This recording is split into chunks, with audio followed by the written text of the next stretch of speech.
Assalamualaikum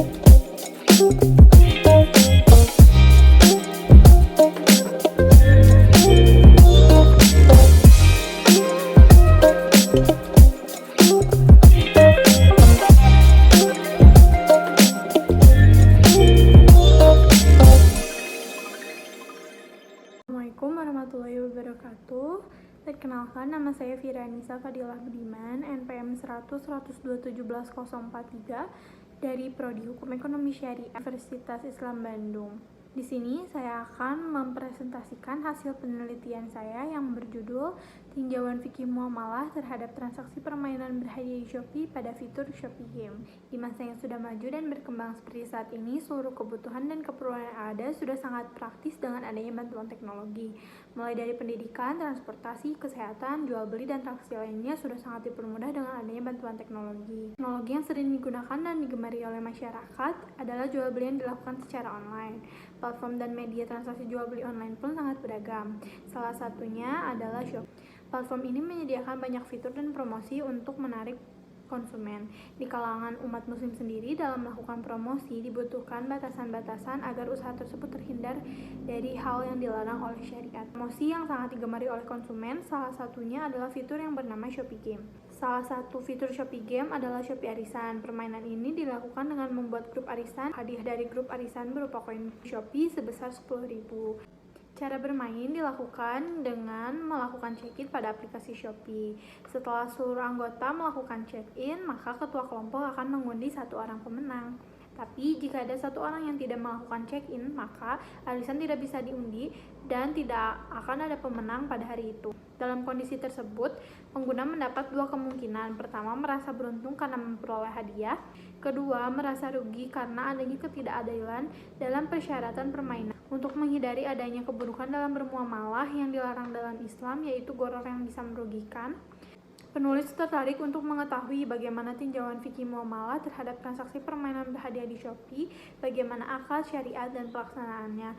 Selanjutnya, tujuan penelitian yang pertama untuk mengetahui bagaimana pelaksanaan transaksi permainan berhadiah di Shopee pada fitur Shopee Arisan.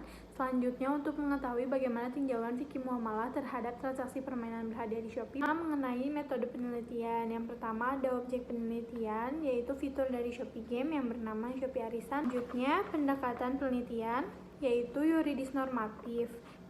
Lalu jenis data penelitian pada data pustaka yang diperoleh melalui dokumentasi, buku, dan hasil penelitian yang bersifat kepustakaan. Sedangkan data lapangan yang diperoleh peneliti berkaitan dengan objek penelitian secara langsung. Selanjutnya sumber data penelitian dibagi menjadi dua, yaitu primer dan sekunder. Sumber data primer diperoleh berasal dari aplikasi Shopee. Lalu sumber data sekunder diperoleh dari buku mengenai fikih muamalah, artikel serta jurnal yang berkaitan dengan penelitian. Lalu ada teknik pengumpulan data antara lain observasi, kepustakaan, dan wawancara. Analisa data.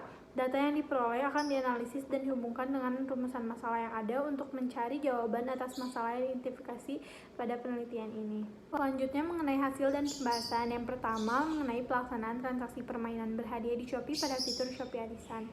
Dalam pelaksanaannya yang harus dilakukan pertama kali yaitu membuka aplikasi Shopee dan memilih permainan berhadiah di Shopee. Setelah itu, kita akan diberikan petunjuk memulai permainan. Cara pembuatan grup dilakukan dengan membagikan link permainan dan mengundang orang untuk ikut bergabung. Maka permainan bisa dimulai dengan melakukan check-in pada aplikasi Shopee. Jika seluruh anggota sudah melakukan check-in, maka ketua bisa mengundi pemenang di hari itu. Dalam permainan ini, terdapat juga beberapa syarat dan ketentuan. Pemilik grup akan menarik pemenang setiap hari setelah semua anggota sudah check-in. Jika ada pemain yang tidak check-in, maka pemenang diumumkan secara acak di hari berikutnya. Mengenai fikih muamalah merupakan hukum Islam yang ijtihadi, artinya sebagai pemaham terhadap syariah sehingga bersifat berkembang sesuai tuntutan ruang dan waktu yang melingkupinya. Fikih muamalah berisi dan membahas mengenai harta, hak milik, dan transaksi. Dalam prinsipnya, suatu harta boleh menjadi hak milik seseorang setelah melakukan transaksi. Berikut tampilan Shopee Arisan jika terdapat salah satu anggota kelompok yang mendapat hadiah setelah diundi oleh ketua kelompok. Sedangkan ini tampilan Shopee Arisan jika terdapat satu anggota kelompok yang tidak melakukan check-in di hari selanjutnya. Terusnya, dengan ketentuan tersebut, maka di hari berikutnya akan ada pemenang yang diumumkan secara acak. Tapi ketentuan tersebut tidak dipenuhi karena di hari berikutnya, tampilan Shopee Arisan masih sama di hari sebelumnya. Jadi, syarat dan ketentuan tersebut tidak dipenuhi oleh pihak Shopee. Berdasarkan penjelasan tersebut, Shopee Arisan termasuk ke dalam kelompok transaksi permainan yang terdapat unsur undian berhadiah, yaitu hadiah berupa kesempatan untuk mendapat koin Shopee dengan cara diundi. Hukum mendapat hadiah dalam transaksi permainan ini adalah diperbolehkan. Tidak adanya larangan dalam transaksi tersebut membuat hukum mendapatkan hadiahnya adalah halal, karena pengguna tidak memberikan sejumlah syarat untuk mengikuti permainan tersebut. Hadiah koin Shopee di sini halal menurut syariah karena hadiah sebagai sebuah akad sudah terpenuhi dalam praktik Shopee Arisan ini. 1. Pihak yang berakad yaitu pengguna Shopee dan pihak Shopee. Kedua, objek akad yaitu koin Shopee. Ketiga, ijab dan kabul. Sekian presentasi penelitian saya. Wassalamualaikum warahmatullahi wabarakatuh.